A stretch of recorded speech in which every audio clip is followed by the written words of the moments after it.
கிறிஸ்துவுக்குள் மிகவும் பிரியமான தெய்வ பிள்ளைகளே, ஆசீர்வாதமான குடும்பம், இந்த நிகழ்ச்சியின் மூலம் உங்களை சந்திப்பதில் என் இருதயம் கர்த்தருக்குள் மிகுந்த மகிழ்ச்சி அடைகிறது. இன்றைக்கும் திருநெல்வேலியை சார்ந்த ரூபன் அதிசயராஜ் என்கிற அன்பு சகோதரருக்காக, அவங்களுடைய குடும்பத்திற்காக ஜெபிக்க போகிறோம். அன்பு சகோதரர் வீடு கட்டி கொண்டிருக்கிறாங்க. அந்த வீட்டு வேலை நல்லபடியாக நடந்து முடிய ஆண்டவர் உதவி செய்யணும்னு கேட்டிருக்கிறாங்க. அன்பு சகோதரர் ரூபனையும் அவருடைய குடும்பத்தையும் அந்த கட்டுகிற வீடையும் கர்த்தர் ஆசீர்வதிக்கும்படியா வேதம் சொல்கிறது. தாவீதுக்கு கர்த்தர் வீடை கட்டி கொடுப்பேன் என்று வாக்கு பண்ணினார், வீடை கட்டி கொடுத்தார். அதே போல அன்பு சகோதரர் ரூபனுக்கு கர்த்தர் வீடை கட்டி கொடுப்பேன் என்று வாக்கு பண்ணினார், நிறைவேற்றுவார். ஜெபிக்கலாமா? அன்பின் தகப்பனே, திருநெல்வேலியை சார்ந்த அன்பு சகோதரர் ரூபன் சகோதரருக்காக மிகுந்த கர்ஷனையோடு கூட ஜெபிக்கிறேன். ஆண்டவரே, இவர்கள் கட்டி கொண்டிருக்கிற வீடு சீக்கிரத்தில் கட்டி முடிக்கப்பட உதவி செய்வீராக. வீடு கட்டுவதற்கு தேவையான பண உதவிகளை என் தேவன் செய்வீராக. யாக்கோப்பு 1:17 நன்மைகள் ஜோதிகளின் பிதாவிடத்திலிருந்து இறங்கி வருவதாக.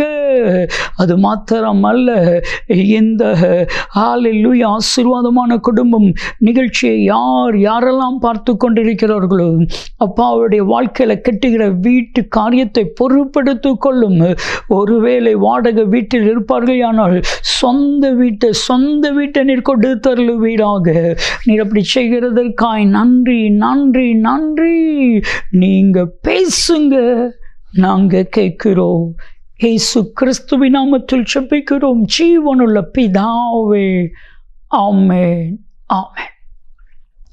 கிறிஸ்துவுக்குள் மிகவும் பிரியமான தெய்வ பிள்ளைகளே, ஆசீர்வாதமான குடும்பம், இந்த நிகழ்ச்சிக்காக ஆண்டவருடைய பாதத்தில் காத்திருந்த பொழுது கர்த்தர் சொன்ன வார்த்தை, உன்னை தேடி நன்மை வரும். உன்னை தேடி நன்மை வரும். இன்னைக்கு இந்த உலகம் முழுவதும் நன்மையை தேடி போகுதுல்ல. மனுஷன் பணத்தை தேடி போகிறான், மனுஷன் புகழை தேடி போகிறான், மனுஷன் ஆஸ்தியை தேடி போகிறான், மனுஷன் அந்தஸ்தை தேடி போகிறான். இந்த மனிதன் எதையெல்லாம் தேடுறானோ அதையெல்லாம் அவர்களை விட்டு போய்விடுகிறது. ஆனால் ஒரு காரியத்தை நல்லா புரிஞ்சுக்கோங்க, நீங்கள் கர்த்தரை தேடினீங்கன்னா எல்லா ஆசீர்வாதங்களும் உங்களை தேடி வரும். பணம் உங்களை தேடி வரும், பெயர் உங்களை தேடி வரும், புகழ் உங்களை தேடி வரும், ஆஸ்தி உங்களை தேடி வரும். நீங்கள் ஆண்டவரை மட்டும் தேடுங்க, நிச்சயமாக எல்லாம் உங்களை தேடி வரும். ஒரு திருச்சபையில் ஒரு சாதாரண ஒரு மனிதர் இருந்தார். அப்போ அவர்கிட்ட பணம் இல்லை, எந்த வசதியும் இல்லை, பெரிய அளவில் ஞானம் இல்லை. ஆனால் அவருக்கு சர்ச்சுக்குள்ளே சில பொறுப்புகள்லாம் எடுத்து செய்யணும்னு அப்படி ஒரு ஆசை. இவர் போனார், அவங்க எல்லாரும் இவரை விரட்டி விட்டுட்டாங்க. இவருக்கு என்ன தகுதி இருக்குது இவர் இங்கே வந்து நிற்கிறதுக்கு? இவரால் என்ன பேச முடியும்? இந்த சர்ச்சுக்கு இவரால் என்ன செய்ய முடியும்? இவரெல்லாம் தேவையில்லைன்னு சொல்லி விரட்டி அனுப்பிட்டாங்க. உள்ளமுடைந்தவராய் வந்தா ஆண்டவர் பேசினார், நான் உன்னை ஆசீர்வதிப்பேன், அவர்கள் எல்லாரும் உன்னை தேடி வருவார்கள். நாள் ஒன்று வந்தது, கர்த்தர் அவரை படிப்படியாய் ஆசீர்வதித்து உயர்த்தினா. இன்னைக்கு சமுதாயத்தில் பெரிய மனுஷனாய் கர்த்தர் மாற்றிவிட்டான். அன்பு சகோதரரை நன்மையினால் நிரப்பி விட்டார். எப்படி நிரப்பி விட்டார்? இப்போ எந்த கமிட்டி இவங்க வேண்டாம், இவருக்கு என்ன தகுதி இருக்குது, இவருக்கு என்ன பேச முடியும், இவரால் திருச்சபைக்கு என்ன செய்ய முடியும்னு கேட்டவங்க தேடி வந்தாங்க. ஐயா, அந்த போஸ்டில் நீங்கள் இருங்கய்யா, நீங்கள் இருந்தால் ரொம்ப சந்தோஷம்யா. எப்படி? அதே நாவு இப்போ இவங்ககிட்ட எல்லா ஆசீர்வாதம் இருக்கிறனால மாற்றி பேசுது. இந்த உலகம் மாற்றி பேசும். உங்களை தேடி நன்மை வரும், உங்களை பகைச்சவங்க உங்களை தேடி வருவாங்க. ஆதியாகமம் 26வது அதிகாரம் 27, 28 வசனத்தை வாசித்து பாருங்க. ஈசாக்கு ஒரு காலத்தில் பகைச்சாங்க, ஒரு காலத்தில் துரத்தினாங்க, ஒரு காலத்தில் வாக்குவாதம் பண்ணினாங்க. ஆனால் கர்த்தர் ரெகோபோத்தை கட்டளையிட்டா, கர்த்தர் தேசத்தில் பெருக பண்ணினா. யார் துரத்தினார்களோ, யார் பகைத்தார்களோ, யார் வாக்குவாதம் பண்ணினார்களோ அத்தனை பேரும் வந்தாங்க. உங்களை தேடி வரமாட்டாங்களா? வருவாங்க. உங்களை தேடி நன்மை வரும். அதற்கு ஒரே ஒரு காரணம்தான், நீங்கள் ஆண்டவரை தேடினீங்கன்னா உங்களை தேடி ஆசீர்வாதம் வரும். நீங்கள் ஆசீர்வாதத்தை தேடி போக வேண்டிய அவசியம் இல்லை.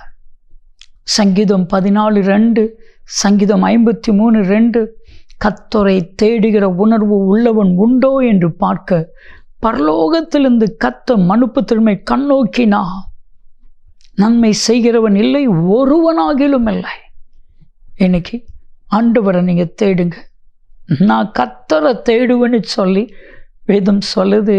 இந்த வசனம் நம்ம எல்லாருக்கும் தெரியும், சின்ன வயசுலேருந்து தெரியும், மனப்பாடமாக தெரியும். மனப்பாடமாக வசனம் தெரியறனால ஒரு பிரோஜனமும் இல்லை. அந்த வசனம் உங்கள் வாழ்க்கையில் கிரியை செய்யும் பொழுது மாத்திரம்தான் அந்த வசனம் உங்கள் வாழ்க்கையில் பிரோஜனமாக இருக்கும்.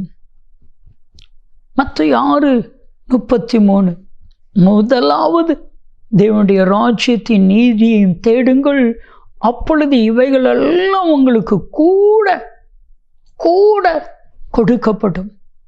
நீங்கள் ஆண்டவரை மட்டும் தேடினா போதும், எல்லாவற்றையும் கர்த்தர் கூட கொடுப்பா, எல்லாவற்றையும் ஆசீர்வாதமாய் நிரப்புவா. நீங்கள் நினைக்கிற நன்மையான காரியம் உங்களை தேடி வரும். உங்கள் பகைச்சவங்க உங்களை தேடி வருவாங்க, உங்களை அற்பமாக எண்ணினவங்க உங்களை தேடி வருவாங்க, பெயர் புகழ் உங்களை தேடி வரும், ஆஸ்தி அந்தஸ்து உங்களை தேடி வரும். ஒரு உதாரணமாக சொல்கிறேன், நீங்கள் ஒரு மனுஷனை தேடி போய் வெயிட் பண்ணி பார்த்து எடுத்து வர்றதுக்கு அதே மனுஷன் உங்களை தேடி வந்தாங்கன்னா கர்த்தர் மேன்மைப்படுத்துகிற தேவன். ஆண்டவரை மட்டும் நீங்கள் தேடுங்க. சங்கீதம் 9:10, கர்த்தாவே உம்மை தேடுகிறவர்களை நீர் கைவிடுகிறது இல்லை. கர்த்தாவே உம்மை தேடுகிறவர்களை நீர் கைவிடுகிறதில்லை. ஒரு தகப்பன் தன்னுடைய பிள்ளைக்கு கொடுத்த மகா பெரிய ஆலோசனை, மகா பெரிய ஆலோசனை. 1 நாளாகமம் 28வது அதிகாரம் 9ஆம் வசனத்தை நீங்கள் வாசித்து பாருங்க. தாவீது சாலமோனுக்கு ஒரு ஞானஸ்தான ஒரு ஆலோசனை கொடுக்கிறான். நீ கர்த்தரை தேடினா அவர் உனக்கு தென்படுவார், அவரை விட்டு விட்டால் அவர் என்றென்றைக்கும் உன்னை கைவிட்டு விடுவார். நீ ஆண்டவரை தேடினா ஆண்டவர் உன்னை ஆசீர்வதிப்பான். என் அன்பு தெய்வ பிள்ளைகளை, இன்னைக்கு உங்களை தேடி நன்மை வரப்போகிறது. யாக்கோபு 1:17, ஜோதிகளின் பிதாவிடத்திலிருந்து நன்மை வரப்போகிறது. நீங்கள் எதிர்பார்த்த நன்மையை கர்த்தர் கொடுக்கும்படி எழுந்தரலவா, ஜெபிக்கலாமா? அன்பின் தகப்பனே, யாரெல்லாம் என்னோடு இணைந்து ஜெபிக்கிறார்களோ அத்தனை பேரையும் தேடி நன்மை வரட்டும். ஆண்டவரை தேடுவேன், ஆண்டவருடைய பாதத்தை தேடுவேன், ஆண்டவருடைய சமூகத்தை தேடுவேன் என்று சொல்லி அர்ப்பணித்த ஒவ்வொருவரையை தேடி நன்மைகள், கிருபைகள், செல்வங்கள், செழிப்புகள், பெயர், புகழ், ஆஸ்தி, அந்தஸ்து அத்தனையும் வரட்டும். செய்கிறதற்காக நன்றி. இயேசு கிறிஸ்துவின் நாமத்தில் ஜெபிக்கிறோம் ஜீவனுள்ள பிதாவே, ஆமென், ஆமென். என் அன்பு தெய்வ பிள்ளைகளை, ஆசீர்வாதங்கள் உங்களை தேடி வரும், நன்மை உங்களை தேடி வரும். நன்மையும் கிருபையும் ஆசீர்வாதங்களும் நிச்சயமாய் உங்களை தொடரும். ஆமென், ஆமென்.